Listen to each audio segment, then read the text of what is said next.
El camarada Segura saca a relucir lo que del actual Estado revolucionario de Rusia dice el intelectual, en cursiva, Panayit Istrati. Esto no tiene casi nada que ver con la cuestión que debatimos. Sin embargo, diré que no hay que hacer mucho caso de lo que dicen de la revolución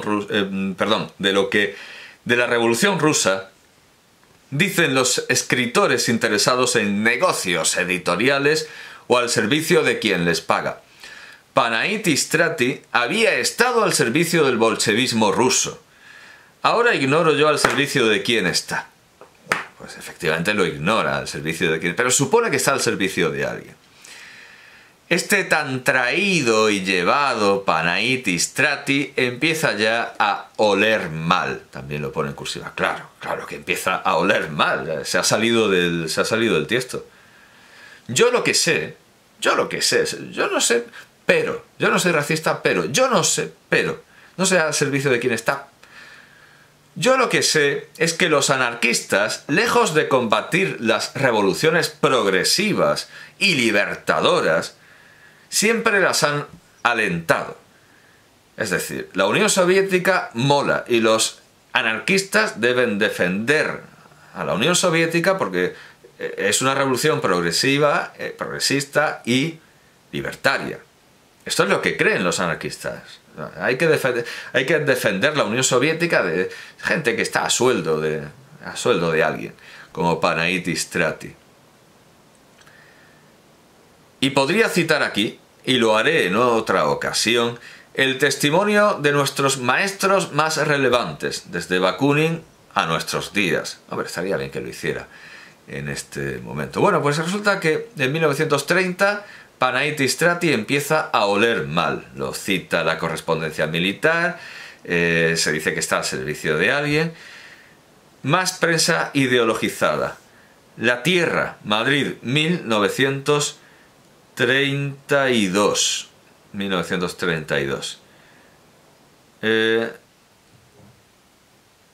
En el artículo titulado Mi actitud ante Rusia, firmado por José Antonio Balbontín.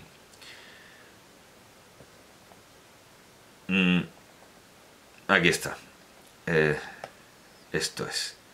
Hay demócratas tan absurdos que suponen que la obra gigantesca de la Revolución Rusa ha sido ejecutada por la voluntad personal de Lenin, como quien hace un solitario con la baraja sobre la camilla de su cuarto. Es como si alguien dijese que la Giralda de Sevilla había sido construida íntegramente por el arquitecto que la inició. Estos demócratas burgueses, del tipo de Wells, lamentan que el pueblo ruso no tenga una intervención más activa, todavía más, en la obra de la revolución.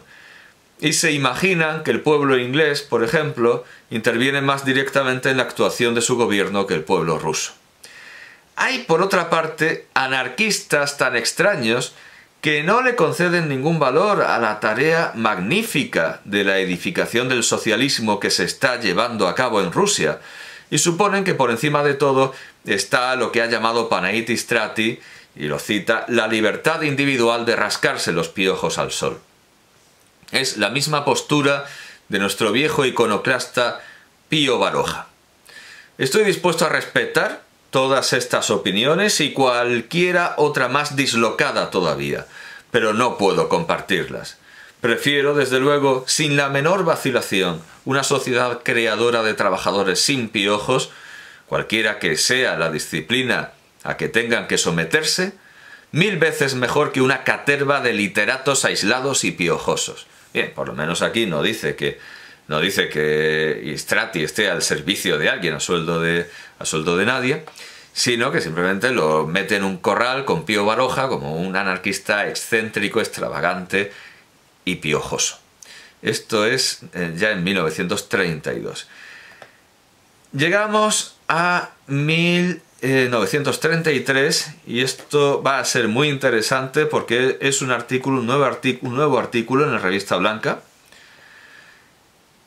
de alguien tan vinculado a la Revista Blanca, incluso sanguíneamente, incluso familiarmente, como Federica Monsegni.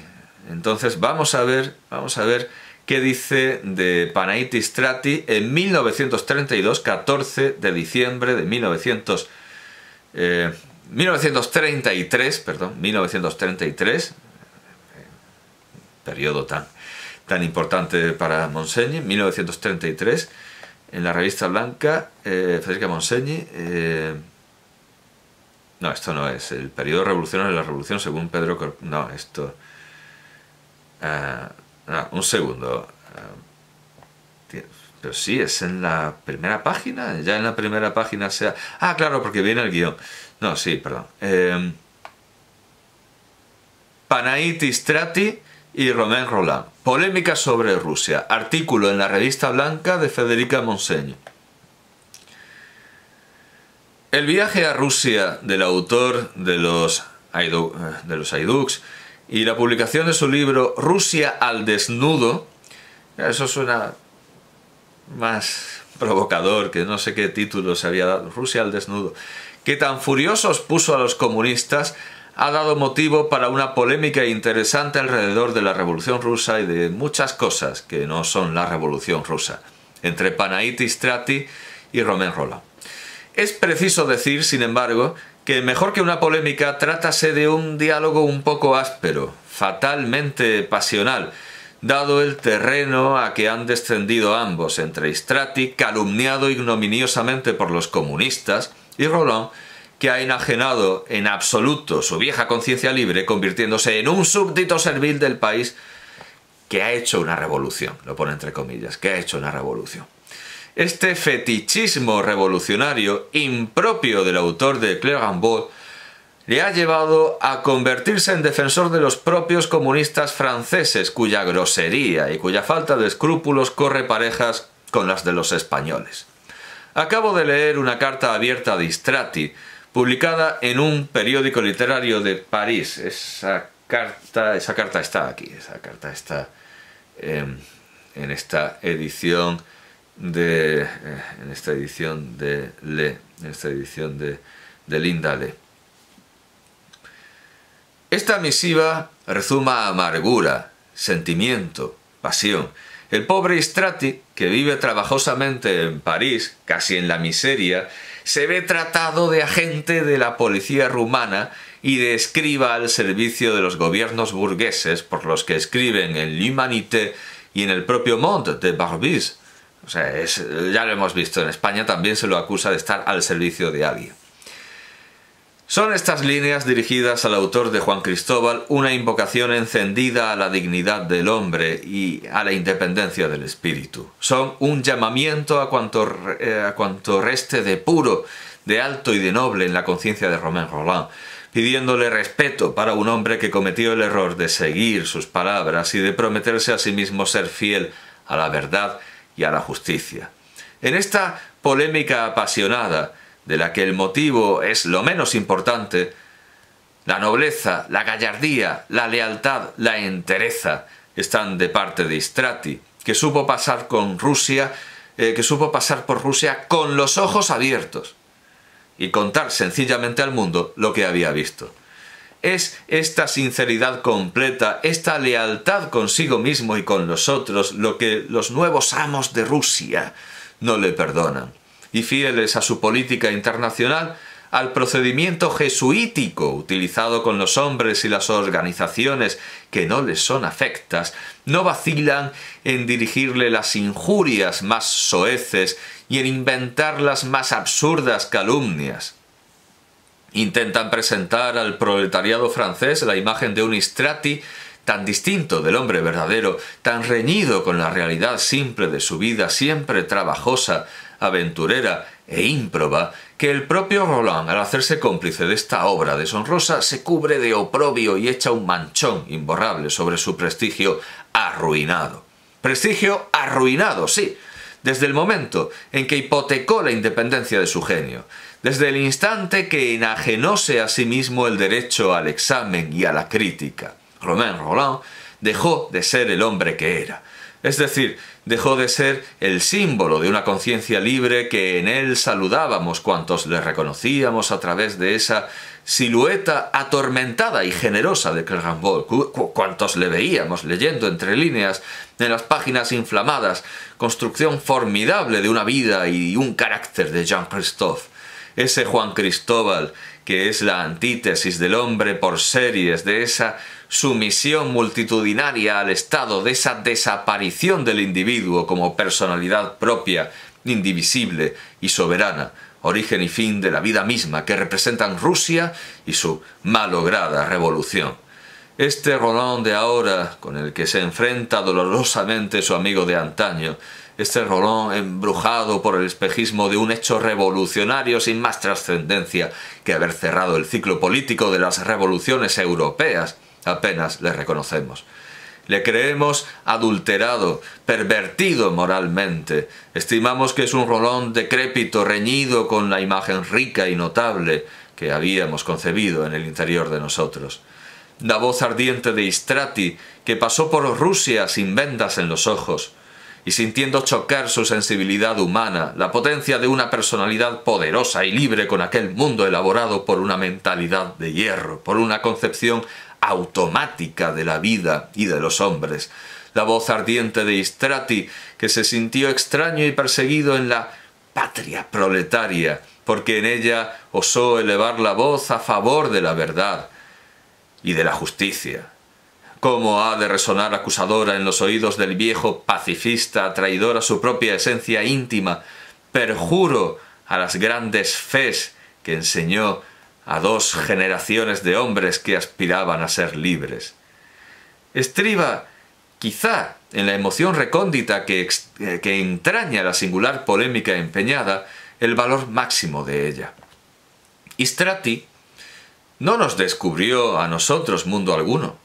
Romain Rolland, cayendo como tantos otros intelectuales europeos en el lazo cándido de creer que Rusia había hecho una revolución trascendente y de que los comunistas de Estado, aprovechadores del gesto insurreccional hecho por el pueblo, que se negó a proseguir la guerra y a continuar pagando los impuestos del zarismo, estaban construyendo en el Oriente Europeo un nuevo mundo. Romain Rolland no es para nosotros más interesante que un Barbus cualquiera, pero esta voz recordatoria, estas frases de Istrati, educado en la escuela independiente, humanizado por el humanismo individualista del solitario de Villeneuve, cuando mísero, perdido, sintiéndose morir de desesperación y de hambre insatisfecha del cuerpo y del espíritu, tendió su mano suplicante a Romain Rolland y fue levantado por éste. Tiene un valor nuevo, un valor indudable, que el propio Rolland no desconoce cuando no se atreve a entablar el diálogo de hombre a hombre, cuando calla ante la queja conmovida e iracunda del bohemio impenitente, pero siempre honrado y digno, que ha sabido vivir en la miseria sin prostituir jamás la inteligencia ni la pluma. Rolland tampoco las ha prostituido. No puede ser más ilusionada, más generosa, ni más obstinada su defensa de Rusia. Es un hombre que cierra los ojos a la realidad y que exclama textualmente: de hoy en adelante no puedo ser imparcial. Mi conciencia me obligará siempre a defender a Rusia soviética contra el mundo burgués, su enemigo.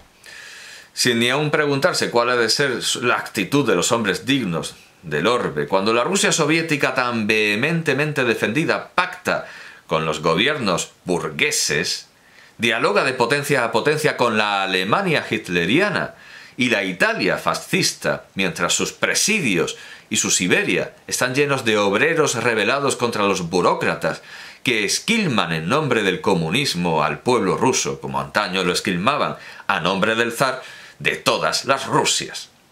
Se trata de un caso de obstinación senil, ante el que no cabe más que la indulgencia y la lástima. Pero Istrati, difamado, ultrajado, ofendido por los camaradas de Rolland, y en las propias columnas de periódicos y revistas de los cuales su ex amigo es colaborador y aún mentor indiscutible, tiene derecho a hablar al hombre muerto ante esta faz desconocida del extraño e inexplicable superviviente. Tiene derecho a volver por los fueros de esa sagrada independencia de las conciencias rectas y de los espíritus libres, por ese derecho inalienable de la personalidad humana, de la libertad de todos y cada uno de los hombres que Romain Rolland defendiera un día y que hoy sacrifica ciegamente a la razón de Estado de un país que hizo una revolución social para que la aprovecharan cobardemente los que no la hicieron, que sacrifica todos los derechos, las dignidades y los destinos del hombre a una abstracción, a un espejismo revolucionario, desmentido por una realidad cruenta. Para Romain Rolland, Rusia será siempre, quiere él que sea siempre, el primer país que ha hecho una revolución social en el mundo.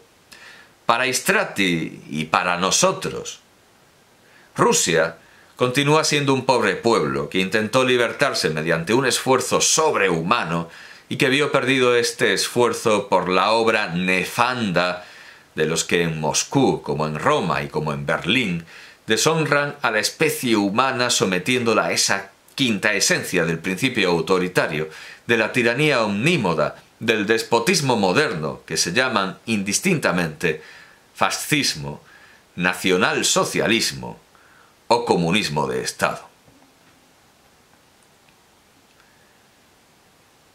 También, bueno, es una revista ideologizada, pero de una ideología muy extraña, El Gallo Crisis. Pues en la sección de verdades como puños, en El Gallo Crisis de Orihuela, 1935, número 5, esto puede estar firmado, yo que sé, por Bergamín o por Miguel Hernández, o bueno, encontramos en 1935 esta necrológica. Te llamabas Panaiti Strati, pero no importa, solamente interesa tu camino y tu palabra. Viviste en un continuo presentimiento de lo inefable, sin llegar a la ética nunca. Eras un vagabundo, y si estabas lejos de Cristo, también lo estabas del hipócrita y del fariseo. No estamos ciertos de que te llamaras Panaiti Strati, pues ¿no eras tú uno de aquellos que en la tierra mediterránea de la Palestina seguías y oías al Cristo queriéndole pero sin llegar a comprenderle definitivamente? Puede estar escrito por Sige, aunque 35. Amabas el paisaje, pero ignorabas la disciplina. Amabas a Jesús, pero ignorabas al Cristo. El sol y el polvo del camino te oscurecían los ojos limpios de Galileo. Cuando Cristo sacaba de su boca la palabra divina como una paloma, te habías distraído con el meneo de las hojas de la higuera, o contemplabas compasivamente la desgracia del endemoniado o del paralítico. Estamos ya seguros, tú no te llamas Panaiti Strati, eres uno de aquellos. Estabas atento cuando se pronunciaron sobre el mundo y sobre la historia las palabras que el aire llevó hasta ti como unas espadas. He aquí tu madre y tus hermanos están fuera que te quieren hablar, habían dicho al maestro para tentarle. Y Jesús movió su lengua. ¿Quién es mi madre y quiénes son mis hermanos? Mateo, capítulo 12, versículos 47-48. Esto será de Sige. Pero te habías detenido en el camino para recoger un pajarillo herido por la dulzura de la tarde y no pudiste oír. Llevad mi yugo sobre vosotros, predicaba el Cristo, y aprended de mí, que soy manso y humilde de corazón, y hallaréis descanso para vuestras almas. Mateo capítulo 11, versículo 29. Estabas pensando en la luna cuando el sol alumbraba. Tú eras uno de aquellos. No te diste cuenta de que te mataban a Jesús. Buscabas, mientras tanto, unas raras hierbas medicinales para la curación de tu amigo enfermo.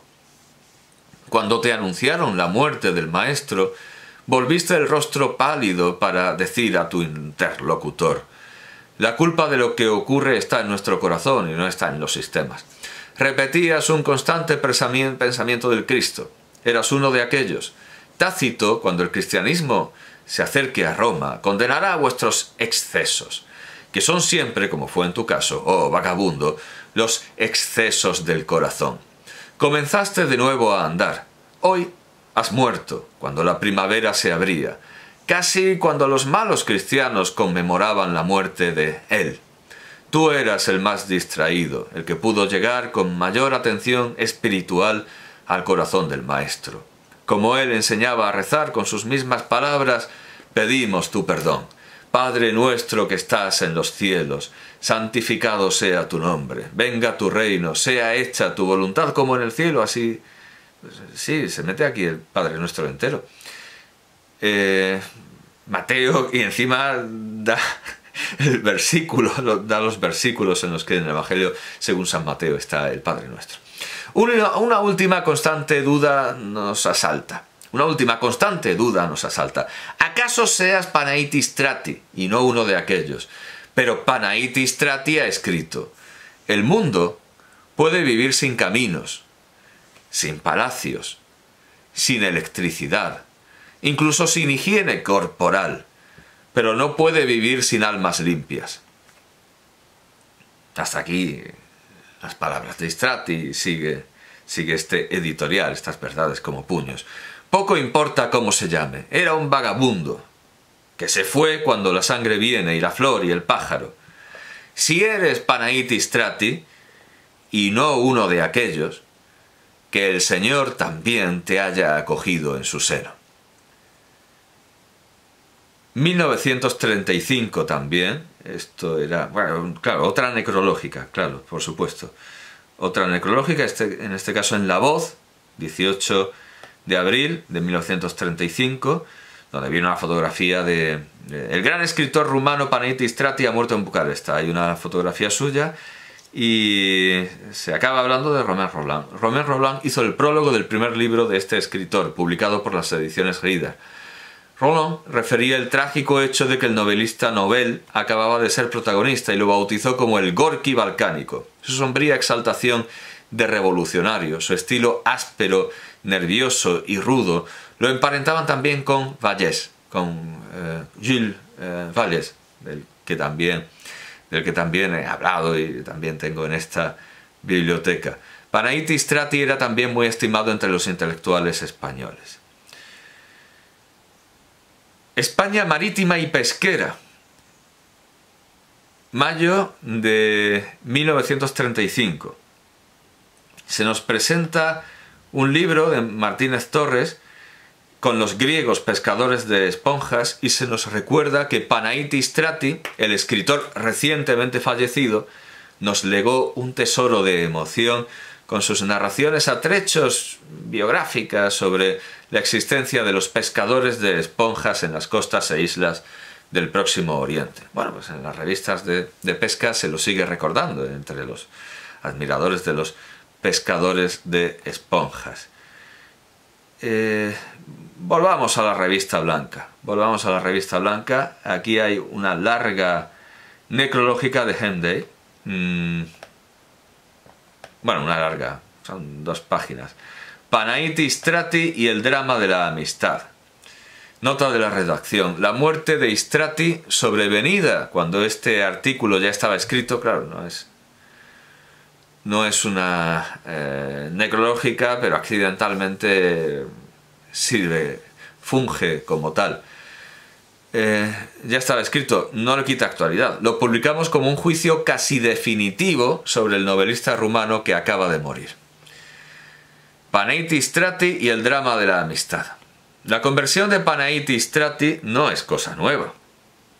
La manera que tiene Strati de justificar el execrable régimen fascista en la carta a Francis Jourdain fue más que la conversión, pero sí también salió huyendo de Italia. Al final, hasta en la revista blanca pierde predicamento Panaitis Strati. Fue más que la conversión objeto de comentarios cálidos y vehementes. Las viejas simpatías por Panaitis Strati fueron rudamente puestas a prueba, no quedando más que lamentables restos de ellas, unos restos que no podrán ya ser prenda de reconciliación espiritual. Enfermo está el lobo que se convirtió en cordero, escribe Dolivet, no refiriéndose a ninguna enfermedad como la que calificó Lenin de infantil. El izquierdismo era, por cierto, esa enfermedad, el izquierdismo. Todo comunista que dudaba solo un momento ante la doctrina del maestro caía en una enfermedad infantil, según el definidor. Y añade Dolivet, La enfermedad de Istrati no es infantil, sino de adulto, una de esas enfermedades en la que se advierte interés, egoísmo, debilidad, vanidad e incluso, por decirlo todo, fascismo. Esta crítica me parece impropia, esta crítica me parece impropia de aplicación al caso de Istrati. Es una opinión simplista, incomprensiva, apresurada. Consciente o inconscientemente se prescinde en ella del profundo y doloroso drama que fue la vida de aquel escritor, tan dominado en vida por unas y otras corrientes. La magnitud de este caso desborda el reducido cerco que le trazaron interesadamente. Lo que simboliza en cierto modo Istrati es la persistencia de moda implantada por los que con la pluma se entregan a los partidos y a los estados. Vale la pena de que dediquemos unas consideraciones al tema, analizando imparcialmente las enseñanzas que se derivan del caso de Panaït Istrati, que encierra incisivo drama espiritual de nuestro mundo contemporáneo.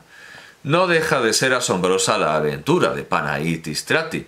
Todos pueden recordar el entusiasmo con que Romain Rolland presentó el primer libro del escritor rumano.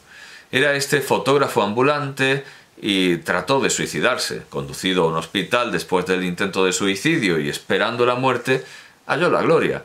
No tardó esta en ser para él una aureola. Publicó Kira Kiralina, Oncle Angel y otras obras, novelas de la vieja Rumanía, tan viva en arabescos ingenuos y dolorosos. Eran evocaciones de su país de origen, de sus andanzas por la ribera del Danubio. Escribía en francés, un francés aprendido mientras leía o descifraba a Juan Jacobo Rousseau. A más de 20 lenguas fueron traducidas sus obras y entró de golpe en la República Literaria Internacional. Inspiraba confianza y simpatía, parecía un San Jorge moderno cantando la verdad, la bondad y la justicia por valles y montes. Ganaba dinero y lo gastaba con unos y otros porque recordaba sus días de miseria a lo largo de caminos interminables, las noches sin cobijo que minaban su salud. El 19 de septiembre de 1928 llegó a territorio soviético. Dirigió una carta entusiasta a su amigo Jourdain por aquella fecha, carta que reflejaba exuberancia espiritual realmente encantadora. No era el primer peregrino que llegaba a la Meca moscovita. A cada aniversario de la revolución bolchevique asisten escritores de Occidente. Lo que primero experimentan es cierto estado de ánimo, la psicosis del peregrino. A fuerza de artificios, encuentran una atmósfera favorable y deducen conclusiones de carácter general después de entrever confusamente un panorama que se les presenta preparado y que a pesar de todo los peregrinos no pueden interpretar más que confusa y parcialmente. Aquellas primeras y confusas impresiones quedan en la mente de los visitantes y eso es lo peor. Espiritualmente, Moscú, Leningrado y Stalingrado no están lejos de Lourdes. Como por caminos distintos se llega a la misma meta y por todas partes se va a Roma, el misticismo religioso se confunde con el misticismo bolchevique, y como hay necesidad de que sobreviva la fe, los peregrinos son siempre creyentes. He aquí unas líneas de Panaït Istrati en el primer número de L'Appel des Soviets. Solo un hombre de mala fe puede sentirse desgraciado en Rusia. Era aquella frase una de las que dedicó el novelista rumano a su amigo Jourdain. Las publicaciones oficiosas de los soviets se apoyaron en tales palabras y cubrieron de ditirambos el nombre de Istrati. Quedó sometida a ruda prueba la buena fe de aquel escritor. Se produjo un cierto desencanto y yo recuerdo haber escrito por entonces con el título de Vers l'autre flamme, hacia la otra llama, estas impresiones. No dudando, como no dudo, de la buena fe de Panaït Istrati, me asombra la adhesión al supuesto régimen proletario de un hombre como el autor de Los rebeldes Récits d'Adrien Saugrave. Comprendí que en las palabras del autor había una plétora de sentimiento revolucionario, más impulsivo que razonado, un deslumbramiento provocado por la política de Moscú. Indudablemente se sentía interesado y cordial por la escena soviética, tan preparada y vuelta a preparar para edificar a los peregrinos por los actuales dueños de Rusia. Y Strati, como tantos otros peregrinos, aceptaba la fraseología demagógica como si fuera la misma realidad. Pero el